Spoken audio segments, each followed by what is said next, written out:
10 दिनों तक जो रेस्क्यू ऑपरेशन चला है, किन किन मुसीबतों का सामना करना पड़ा, क्या क्या समस्याएं और कैसे आपने ऑपरेशन को अंजाम दिया?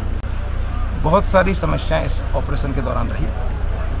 प्रारंभ में जैसे ही बोरवेल का पता चला कि बोरवेल ऑप्स हो गया है, 3 वर्ष की बच्ची चेतना उसमें गिर गई है, तो उसको निकालने के लिए जैसे ही टीम पहुंची, हमने देखा कि एक्चुअल में इसमें उसी दिन केसिंग निकली थी। केसिंग निकलने की वजह से ये मिट्टी लूज थी, और लूज मिट्टी होने की वजह से जो है वो रुकती हुई गई थी, और लास्ट में जो है अब उसकी बॉडी पूरा कवर हो गई थी मिट्टी से, और आखिरकार उसका सिर्फ कैप और 4 उंगलियों के नाखून दिख रहे थे। इसके अलावा कोई बॉडी उसकी नहीं दिखाई दे रही थी। जैसे अब जिसमें उसके बाद जैसे ही आप उस पर कार्रवाई करोगे, तो जो लूज मिट्टी है जैसे ही कहीं टच होती थी, चाहे कैमरा है चाहे कोई इक्विपमेंट है, तो उसमें एड ऑन हो जाती थी। गर्म कपड़े पहनने की वजह से वो मिट्टी और हल्की सी गीली होने की वजह से वो मिट्टी अंदर नहीं जा पा रही थी, इसलिए उसको निकालना असंभव रहा। उसमें प्रयास चल रहे थे निकालने के लिए, लेकिन क्या है कि एक बार हम उसको 10-12 फीट तक लेके आ गए थे, लेकिन उसमें क्या है कि ऊपर वॉल्वर सकड़ा था, नीचे चौड़ा था। केसिंग होती तो एक साइज का होता, उसी दिन जो है चेतना बाहर निकल जाती, लेकिन उससे 10-12 फीट ऊपर आने के बाद जो जे हुक लगा रखा था स्वेटर में कमर के पीछे, तो वो रिलीज हो गया, और उससे वापस जो है चेतना वापस अपनी पोजीशन पे चली गई। जैसे ही पाइलिंग मशीन ने खोदना स्टार्ट किया, 150 फीट तक खोदने के लिए स्टार्टिंग में प्रारंभ में लूज मिट्टी आई, जिसकी वजह से हम उस केसिंग जो पाइलिंग है वो नज़दीक नहीं करा पाए। अदरवाइज हमारा 4 फीट दूर ही पाइलिंग कराने का प्लान था, उसको हमको फिर 8 फीट दूर ले जाना पड़ा। हो सकता है कि एक्चुअल बोरवेल उससे कोलैप्स हो जाए वाइब्रेशन से और खुदाई से। तो हमने 8 फीट दूर जो है प्लान किया कि जो है पाइलिंग 8 फीट दूर करवाई जाए। 8 फीट दूर करवाने के बाद जैसे ही 150 फीट पर जो है फर्स्ट पाइलिंग मशीन पहुंची, उसकी मैक्सिमम कैपेसिटी 150 फीट थी, उसका हमने फुल यूज किया। सेकंड जो पाइलिंग मशीन आई थी उसकी कैपेसिटी 171 फीट थी, उसको भी हमने कंप्लीट यूज किया। हम चाह रहे थे कि 175 पे जो है उस तक खुदाई करवाएं, और 173 और 176 के बीच में जो है चेतना फंसी हुई थी। तो जैसे ही हमने खुदाई कंप्लीट हुई, केसिंग डालना प्रारंभ किया। केसिंग में वेल्डिंग की जाती है। उसी दौरान क्या हुआ कि मौसम ख़राब हो गया, 1.5 दिन तक बार बार रुक के बारिश होती रही, उससे बीच बीच में बहुत व्यवधान आया और वेल्डिंग नहीं करा।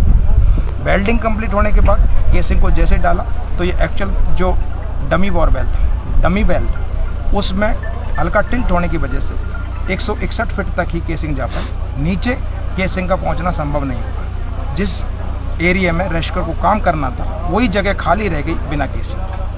तो उसके लिए, उसकी सेफ्टी के लिए पाइलिंग मशीन से ऐड करवाया, ऊपर वेल्डिंग करवाई, और ऊपर की जो एक्स्ट्रा केसिंग थी उसको कट के दूर करवा दिया। उसमें भी समय लगा। उसके बाद जैसे ही खुदाई स्टार्ट की 166 पर, तो देखा कि बिल्कुल हार्ड स्टोन है।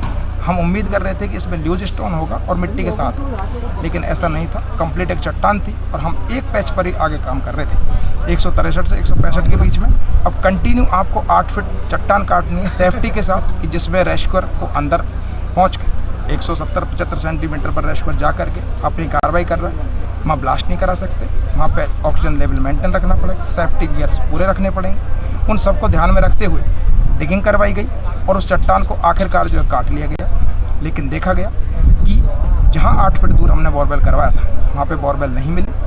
तो हमने जो है बाकी सभी डिपार्टमेंटों से पहले, बीच में जब हम करवा रहे थे 0 से 8 फीट की तरफ बढ़ रहे थे, तो 5-6 डिपार्टमेंट उसमें जो है हमने सभी जगह के इंजीनियर बुला करके उनसे सलाह ली कि क्या हम परफेक्ट डायरेक्शन में बढ़ रहे हैं या नहीं। तो हमने पाया कि हम परफेक्ट डायरेक्शन में ही बढ़ रहे हैं। संभावना इसलिए ली गई कि क्या पता कहीं यदि हम गलत डायरेक्शन में चले गए तो हो सकता है कि जो ये इतना धीरे धीरे पत्थर कट रहा है तो उसमें और भी डिले हो सकता है। लेकिन हम सही दिशा में थे। आखिरकार 12 फीट और 12.5 फीट के बीच में चेतना उस जिस बोरवेल में थी एक्चुअल में वो नज़र आया। उसके बाद जो है नीचे से लेके ऊपर की तरफ, पैरों से लेके सिर की तरफ कटिंग स्टार्ट की, और उसका डिटेक्शन आज मॉर्निंग में सुबह लगभग 7-8 बजे हो गया था। लेकिन फिर भी सुबह से लेके शाम हो गई, सिर्फ विक्टिम दिखाई देने के बाद, बच्ची दिखाई देने के बावजूद उसको रिलीज करने के लिए पूरा दिन लगे। तो आप सोच सकते हैं कि कितनी विकट परिस्थिति रही होगी अंदर जो है रेस्क्यू के साथ। सर, सबसे पहले बच्ची का कौन सा हिस्सा नजर आया आपकी टीम को? जैसे ही हमारी टीम पहुंची थी, सिर्फ उसके सिर पर कैप और 4 उंगलियां, इसके अलावा कुछ भी नजर नहीं आ रहा था। जी, तो क्या एहतियात बरते गए उसको आखिरी समय तक बाहर निकालने के लिए? क्योंकि आज भी सुबह बता दिया गया था कि कुछ ही देर बाद आने वाली है, फिर भी आज 7 बज गए।